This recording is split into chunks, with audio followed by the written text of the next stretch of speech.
The land explored by our ancestors extends from Altai to the White Sea. The scientific expedition Trails of Nomads continues to unveil the path of our forefathers. Its leader is a true citizen of the world. He believes, without a deep understanding of the past, there is no future. Each journey is focused on a detailed study of history and culture. Pilgrim of the 21st century, Zapari Skakov, with a team of scientists, has already visited more than 50 countries. Scientists reveal the exciting secrets of the past. Watch an amazing story of a great journey in the Trails of Nomads program. Today's Trails of Nomads episode presents Trails of Nomads scientific expedition team reached Vietnam. How were ancestors of the Kazakhs involved in 30 years war between the Mongols and the Vietnamese? What do Vietnamese historians say about the military leader Sidur? Is it true that the most devoted guardsmen of Khan Kublai were Kipchaks?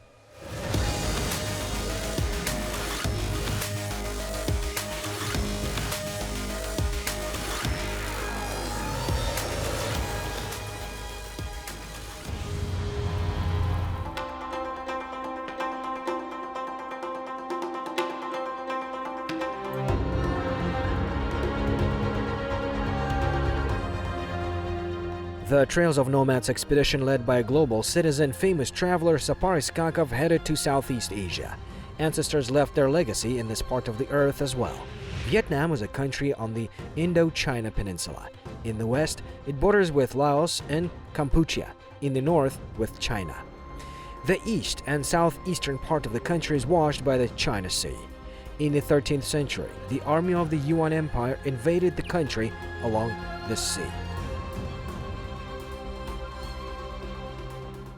Yuan империясы Қытайды түгел жаулап алғаннан кейін, екінші The Yuan Empire, after the complete capture of China, wanted to conquer neighboring Vietnam.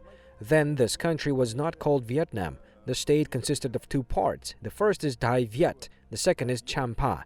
The capital of Dai Viet was present-day Hanoi, but at that time it was called differently. қазіргі Ханой ол кезінде басқаша аталды.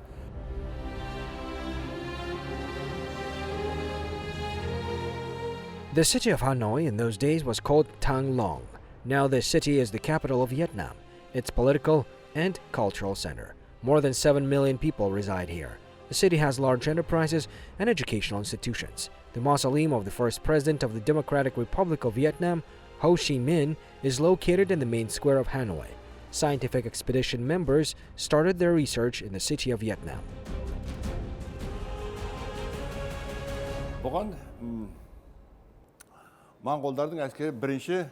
The Mongolian army, having violated the border, came here in 1257 for the first time. It was a quick war. In a short time, the main city of Vietnam was captured.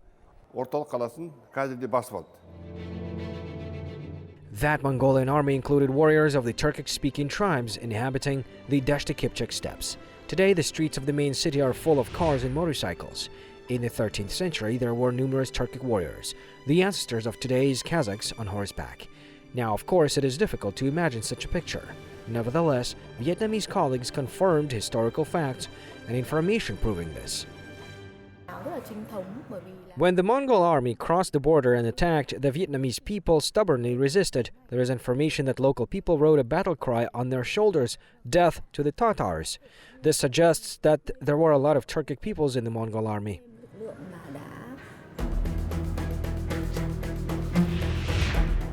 Trails of Nomads scientific expedition members visited the city of Haiphong, which is located 120 kilometers from Hanoi. Haiphong is one of the largest cities in Vietnam. It is located in the north of the country, on the banks of the Bac Dang River. It is home to about 2 million people. Қандай болсын, жақсы болсын, жаман болсын, бұл біздің бабаларымыздың тарихы. Ол тарихты біз білуіміз керек. Whatever they are, good or bad, this is the history of our ancestors. We must know this history very well and explain to the younger generation. All of this must be studied and investigated. This is the main goal of the scientific expedition Trails of Nomads. Today we are in Haiphong, city with a large port. Here is a monument that the Vietnamese erected in honor of their ancestors. Haiphong қаласында тұрмыз. Үлкен мынада порт, теңіз осырадан жақын. Міне Вьетнамдардың өздерінің бабаларына салып қойған ескерткіштің жанында тұрмыз.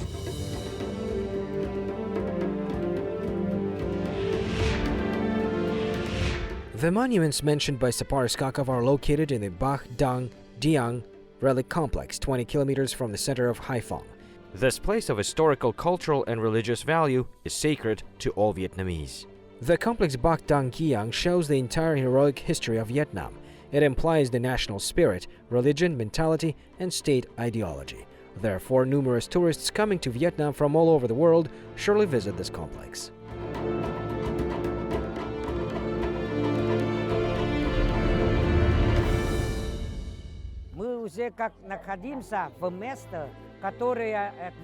We are now in a sacred place. This is a historical venue. Here the Vietnamese fought their enemies, defending their homeland.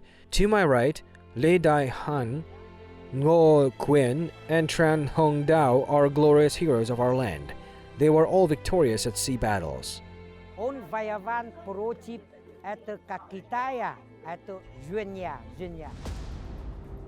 Fragments of 13th century battles can be seen in every corner of this complex. Scenes of battles at sea are carved into the granite slabs of the bridge. The same drawings are even on the wooden backs of the benches. Енді мынау осырда тұрған мынау жерде меқан бір не нәрсе ұнап тұр. Бұл халықтың What I like about this place is an ideological component. A lot of tourists come here to look at the monuments. There are especially many young people, and everyone who sees these historical scenes is filled with the same feelings that I'm experiencing. In fact, we have a lot of such places in Kazakhstan. It would be nice to make such an ideological movement as here. This is necessary to raise the spirit of the people, develop patriotism. We had many wars with the Jungarian invaders, with the Kalmyk invaders. Such heroic places of battle, such complexes could be built in our territory. They would raise the spirit of the people, and the perception of own history would change. Мынау адамдардың рухын көтерсе, сол кезінде басқаша түрлі мүмкін көзқараспен мүмкін біздің адамдар қарар өзінің тарихына. This complex of monuments is dedicated to the bravery of the Vietnamese people who showed heroism and courage in the 13th century in the fight against the Mongol invaders.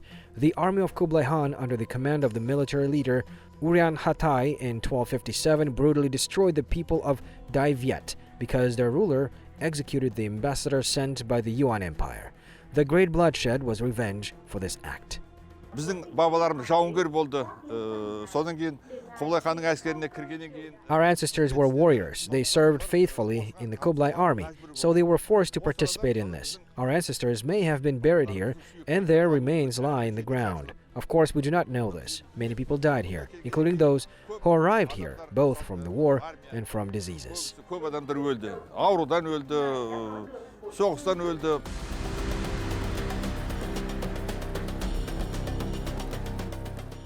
In fact, a lot of Kublai Khan soldiers died. They were very well trained to fight in large open areas in the steppe, but in the conditions of the Vietnamese mountains and dense forests, it was not easy for them to fight. Various diseases spread among the warriors as the Mongol army could not get used to the Vietnamese climate. Summer rains here could last for 6 to 7 months. In the period from July to September, 80% of the annual rainfall fell here. The air temperature reached plus 31, plus 32 degrees on average. Sometimes it reached plus 42 degrees. Such heat and high humidity weakened the Mongol army. In addition, the Vietnamese turned to guerrilla warfare and often made unexpected raids on their enemies. Бұлар партизандық жаңағыдай әдісті пайдаланды. Өйткені мынау соғыс әдісімен не болмаса өзінің әскерінің қару-жарақ. Vietnamese skillfully used guerrilla fighting methods. They were inferior to the enemy in the number of soldiers and weapons and equipment with ammunition. Therefore, many local residents left to the mountains. The residents of the capital also left to another area. All this aggravated the position of the Mongol army. Астанасындағы халықтар да олар да басқа жаққа кетті. Содан кейін барып бұларға жағдай өте қиын жағдай туды Монголдың әскеріне. The Mongol ruler obliged the Qiang emperor to pay taxes. After that, the Mongol commander, wereancestors, withdrew the army and returned to their lands. According to Chinese scholars, Emperor of Dai Viet paid tax to the Mongols once every 3 years, and the Yuan Empire sent its governor there. But after a while, the ruler of Dai Viet decided to gain independence from Kublai Khan. The viceroy, who controlled the country and was the Khan's representative, was asked to return home. Kublai Khan did not like his behavior and actions. In addition, according to the law, which has worked since the time of Genghis Khan, all the conquered lands, rivers and lakes must be divided between the descendants of the Khan and retreat in favor of their uluses. The further fate of these countries, the taxes collected from them, their size, were decided by the descendants of the Khan. Kublai Khan invaded Vietnam, Dai Viet and Champa 3 times. Екінші жорық мына Қытайдан былай келіп, оған бұны бастап келген Тоған. The second campaign from China was led by Togan, the son of Kublai Khan, or possibly his nephew. This is how it is described in the sources. He was supported by Sogatu or Sotu, who was a military leader from the Joly tribe. He was one of the major generals of that time. He came to Vietnam with a large army. However, due to difficult climatic conditions, soldiers became ill. The Vietnamese put up very strong resistance. At first, of course, the advantage was on the side of the Mongol army, but later, when the Vietnamese switched to guerrilla methods of fighting, the situation changed. The Mongols were forced to return to their homeland. Алдында жеңілгенмен, бірақ олар артынан партизандық методпен соғыс бастап, монголдар еліне қайтуға мәжбүр болады.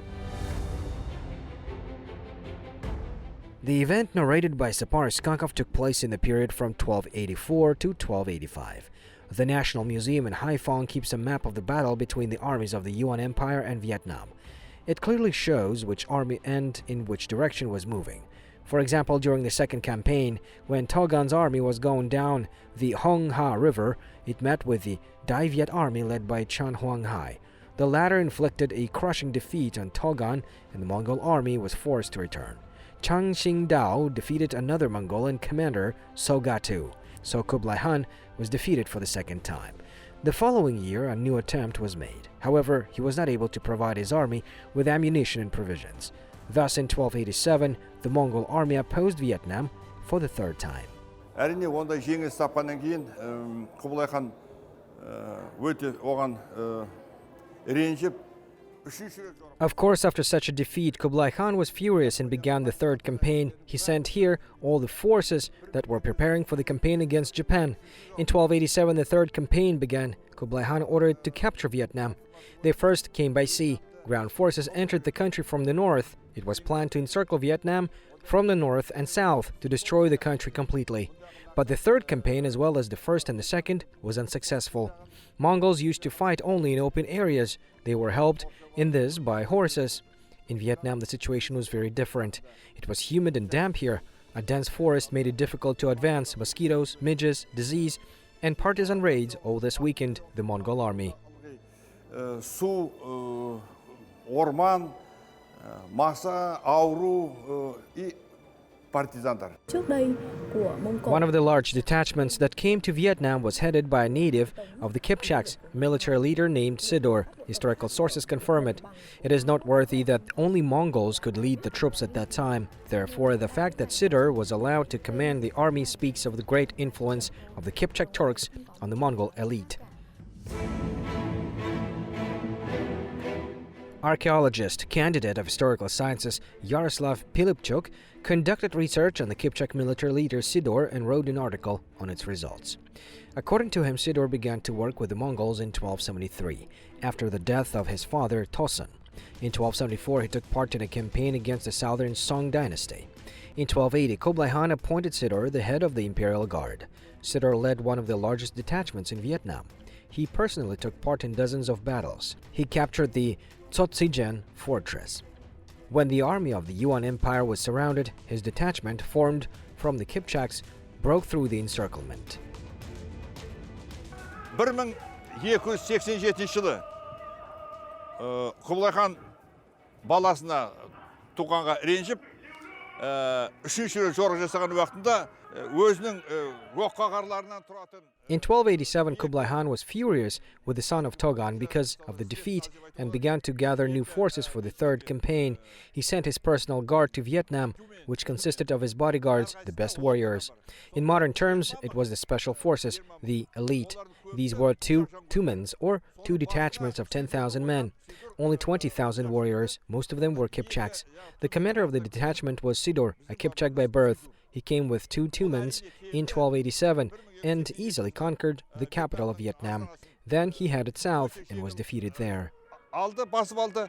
Одан кейін міне оңтүстікке қарай түсіп, осыға келген уақытында барып жеңіс тапты.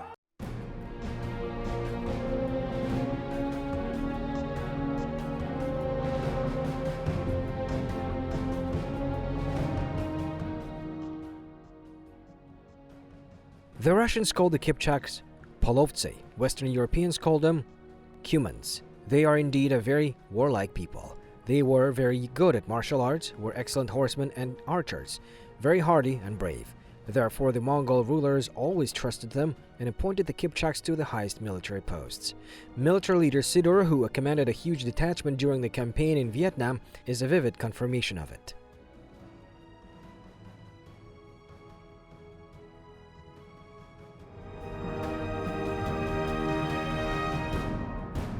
According to historical documents during the campaign to Vietnam, the Mongolian navy, which consisted of 500 ships, was headed by a native of one of the Turkic tribes, a military leader named Omar. But despite the fact that the Mongol army was very well equipped, they were defeated on the coast near the city of Haiphong. Dai Viet commander Tran Hung Dao dealt a cursing blow to the 70,000-strong ground force and the 20,000-strong navy of the Yuan Empire. We are now in a sacred place where the Vietnamese army dealt a crushing blow to external enemies. There is a monument to the glorious commander Tran Hung Dao, who defeated the Mongol army in the 13th century.